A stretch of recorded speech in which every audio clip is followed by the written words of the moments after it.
Delhi liquor scam లో king pin ప్రధాన కుట్రదారుడు CM Arvind Kejriwal అని ఈడీ రిమాండ్ రిపోర్టులో పేర్కొంది. ఈ కేసులో కీలక విషయాల విచారణ నిమిత్తం ఆయనను 10 రోజుల కస్టడీకి ఇవ్వాల్సిందిగా ఈడీ కోర్టుకు నివేదించింది. ఇరుపక్షాల వాదనలు విన్న న్యాయస్థానం తీర్పును రిజర్వులో పెట్టింది. కొద్దిసేపట్లో తీర్పును వెల్లడిస్తామని న్యాయమూర్తి తెలిపారు.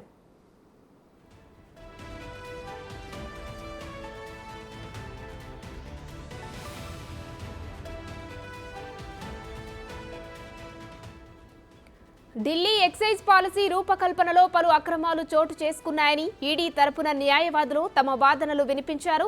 ఈ కేసు మొత్తానికి కింగ్ పిన్ కేజ్రీవాలేనని, కొత్త పాలసీ అమలుకు సౌత్ గ్రూప్ సంస్థ నుంచి కోట్లాది రూపాయల ముడుపులు అందుకున్నారని ఆరోపించారు.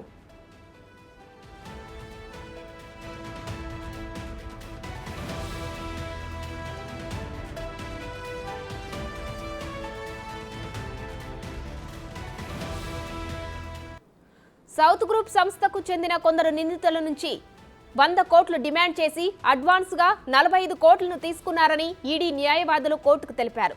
ఈ సొమ్మును గోవా ఎన్నికల్లో వినియోగించారన్నారు. అయితే ఈ వాదనలను కేజ్రీవాల్ న్యాయవాది అభిషేక్ సింఘ్వి ఖండించారు. అసలు ఈ కేసుతో సీఎం కేజ్రీవాల్కు ప్రమేయం లేదని, నిరాధారమైన ఆరోపణలు చేస్తున్నారని అన్నారు.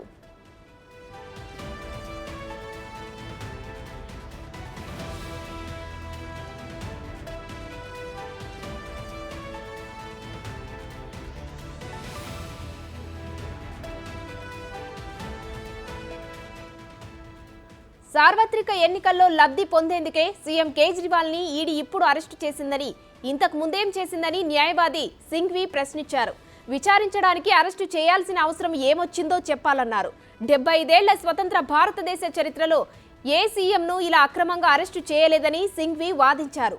లిక్కర్ కేసులో కేజ్రీవాల్ ప్రమేయం లేనప్పుడు రిమాండ్ ఎలా విధిస్తారని ఆయన ప్రశ్నించారు.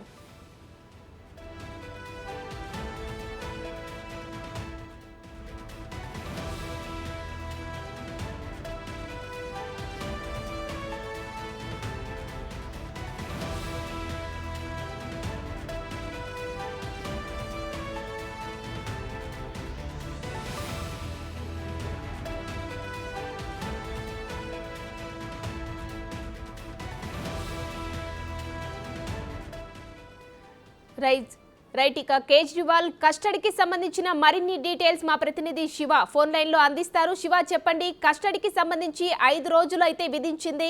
మరి ఈ విచారణలో ఎలాంటి అంశాలు బయటపడే అవకాశం ఉంది? దీనికి సంబంధించిన అప్డేట్స్ ఏంటి శివ? ఢిల్లీ సీఎం అరవింద్ కేజ్రీవాల్ నిన్న ఈడీ అధికారులు తన నివాసంలో అరెస్ట్ చేసి ఈడీ కార్యాలయం తరలించారు. ఈ రోజు మధ్యాహ్నం 1:50 రౌతుని కోర్టులో న్యాయమూర్తి కావేరీ బవేక ముందు హాజరుపరిచి ఈడీ కస్టడీ 10 రోజుల ఈడీ కస్టడీ ఇవ్వాలని కోరిన నేపథ్యంలో 6 రోజులు ఈడీ కస్టడీ ఇస్తూ కూడా కోర్టు అనుమతించింది. ఇక ఈ రోజు నుంచి 28 వరకు ఈడీ కస్టడీలో అరవింద్ కేజ్రీవాల్ ఉండనున్నారు. 6 రోజుల పాటు ఈ కస్టడీ కొనసాగబోతోంది. 21వ తేదీన కస్టడీ ముగిసిన తర్వాత మళ్ళా రౌతుని కోర్టులో న్యాయమూర్తి హాజరుపరచబోతున్నారు. అయితే ఈ 6 రోజుల పరిస్థితిలో ఏం చేయబోతున్నారు, అరవింద్ కేజ్రీవాల్ ఎటువంటి ప్రశ్నలు అడగబోతున్నారు అనేది కూడా అందరూ ఉత్కంఠగా ఎదురు చూస్తున్న పరిస్థితి నెలకొంది. ఇక మొదటి నుంచి కూడా ఏదైతే ఆరోపణలు వస్తున్నాయి అరవింద్ కేజ్రీవాల్ మీద, ఆ ఆరోపణలకు సంబంధించి గతంలో ఎవరైతే ఢిల్లీ లిక్కర్ స్కామ్ లో లబ్ధి పొంది నిందితులుగా ఉన్నారు, ఎవరైతే అరెస్ట్ అయి ఉన్నారో వారందరూ కూడా అప్రూవర్ గా మారిన నేపథ్యంలో వారు అప్రూవర్ గా మారే సందర్భంలో ఎంకే నాగ్పాల్ ను, గత న్యాయమూర్తి ఎవరైతున్నారో ఎంకే నాగ్పాల్ ముందు 164 సిఆర్పిసి కింద అప్రూవర్ గా మారుతున్నట్లు వాంగ్మూలం ఇచ్చారు. ఆ వాంగ్మూలాన్ని కూడా స్టేట్మెంట్ రూపంలో రికార్డ్ చేసి ఈడీ అధికారులు దాంట్లో ఉన్న ఆధారాలను సేకరించిన నేపథ్యంలో కవితకు నోటీసులు జారీ చేయడం కానీ, కవిత ఇంటికి అరెస్ట్ చేయడం కానీ జరిగింది. మరోవైపు ఈ రోజు అరవింద్ కేజ్రీవాల్ కూడా నిన్న అరెస్ట్ చేసిన తర్వాత రౌజీని కోర్టులో ఈ రోజు హాజరుపరిచిన తర్వాత వాదనలు ప్రతివాదనలు జరిగిన తర్వాత ఈడీ తరపున అదనపు సొలిసిటర్ జనరల్ ఎస్వి రాజు, ఇటు అరవింద్ కేజ్రీవాల్ తరపున అభిషేక్ మను సింఘ్వి వాదనలు వినిపించారు. వాదనలు వినిపించిన నేపథ్యంలో సుదీర్ఘంగా ఈ వాదనలు మధ్యాహ్నం 2:20 వాదనలు ప్రారంభమయ్యాయి. దాదాపు 5:20 వరకు 3 గంటల పాటు ఈ వాదనలు సుదీర్ఘంగా కొనసాగాయి. ఈడీ తరపున మా దగ్గర అన్ని ఆధారాలు ఉన్నాయి, ఇది సౌత్ గ్రూప్ కు లబ్ధి పొందేలాగా అధిక లాభాలు వచ్చే విధంగా కూడా ఢిల్లీ లిక్కర్ స్కామ్ సంబంధించి లిక్కర్ పాలసీ రూపకల్పన చేశారు. అధిక లాభాలు వచ్చే విధంగా జోను కట్టబెట్టడం ద్వారా ప్రతిఫలంగా 100 కోట్ల రూపాయలు అనేవి ముడుపులు చేతులు మారాయి. ఈ డబ్బును ముందుగా 45 కోట్లు ఇచ్చారు. ఈ 45 కోట్లను 2022లో గోవాలో ఎన్నికల్లో వినియోగించారు. ఆ డబ్బును అనేది ప్రధానంగా ఈడీ అధికారులు అభియోగాలు నమోదు చేశారు. ఈ రోజు ఏదైతే remand report custody remand report application ఏదైతే కోర్టు సమర్పించారో దానిలో కూడా శరత్చంద్రారెడ్డి గాని, మాగుంట రాఘవరెడ్డి, మాగుంట శ్రీనివాసరెడ్డి, అరుణ్ రామచంద్రపల్లి వీరందరూ కూడా కీలకంగా వ్యవహరించారు.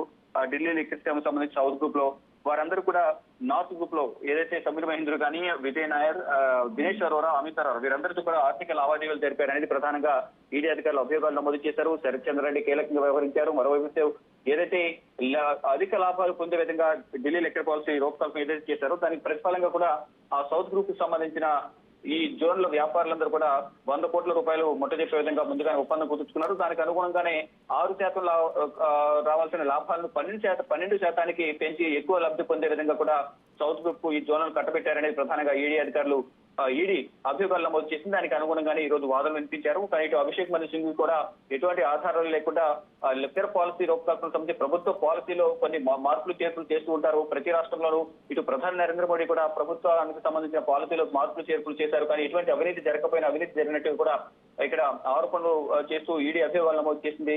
ఎటువంటి ఆధారాలు లేకపోయినా ఎవరో నోటి మాట చెప్పినంత మాత్రాన నిజం అబద్ధం కాదు, అబద్ధం నిజం కాదంటూ కూడా అరవింద్ కేజ్రీవాల్ సంబంధించి అభిషేక్ మను సింగ్ రౌజని కోర్టులో వాదనలు వినిపించారు. వాదనలు వినిపించిన నేపథ్యంలో ఇరువురు వాదనలు విన్న తర్వాత కోర్టు తీర్పును రిజర్వ్ చేశారు. రిజర్వ్ చేసిన తర్వాత 8 గంటల 40 నిమిషాల టైంలో కోర్టు తీర్పునిచ్చింది. 6 రోజుల పాటు ఈడీ కస్టడీకి ఇస్తున్నట్టు కూడా రౌజని కోర్టు న్యాయమూర్తి కావేరి బవేజా అనుమతించింది. 28వ తేదీ వరకు అరవింద్ కేజ్రీవాల్ ఈడీ కస్టడీలో ఉండబోతున్నారు. ఇప్పటికే సౌత్ గ్రూప్ కు సంబంధించిన కీలక వ్యక్తి నిందితురాలు ఎమ్మెల్సీ కవిత కూడా ఈడీ కస్టడీలో ఉన్నారు. రేపటితో కస్టడీ ముగియబోతుంది కవితని. మళ్ళా కవిత కస్టడీ కూడా పొడిగించే అవకాశం కనిపిస్తుంది. ఇక రేపు ఈ రోజు నుంచే అరవింద్ కేజ్రీవాల్ కూడా ఈడీ కస్టడీలో ఈడీ కార్యాలయంలో ఉండబోతున్నారు కాబట్టి కవిత కూడా అక్కడే ఉంది కాబట్టి రేపటి నుంచి ఇద్దరిని కలిపి విచారించే అవకాశం కనిపిస్తుంది. గతంలో ఎవరైతే అప్రూవర్ గా మారారో వారందరూ కూడా ఇచ్చిన స్టేట్మెంట్ ఆధారంగా ఒక్కొక్కరిని కూడా పిలిచి కన్ఫంటేషన్ పద్ధతిలో నిజ నిర్ధారణ చేసేందుకు కూడా వారు చెప్పిన స్టేట్మెంట్ గానీ ఆధారాలు ఏవైతే సమర్పించారో దానికి సంబంధించి ఆ కవిత ఏం చెప్పబోతుంది, అరవింద్ కేజ్రీవాల్ ఏం చెప్పబోతున్నారు, ఇద్దరు కూడా ఎదురు కూర్చోబెట్టి అందరినీ కలిపి విచారించే అవకాశం అయితే ప్రధానంగా కనిపిస్తోంది. Uma, right, thank you Shiva.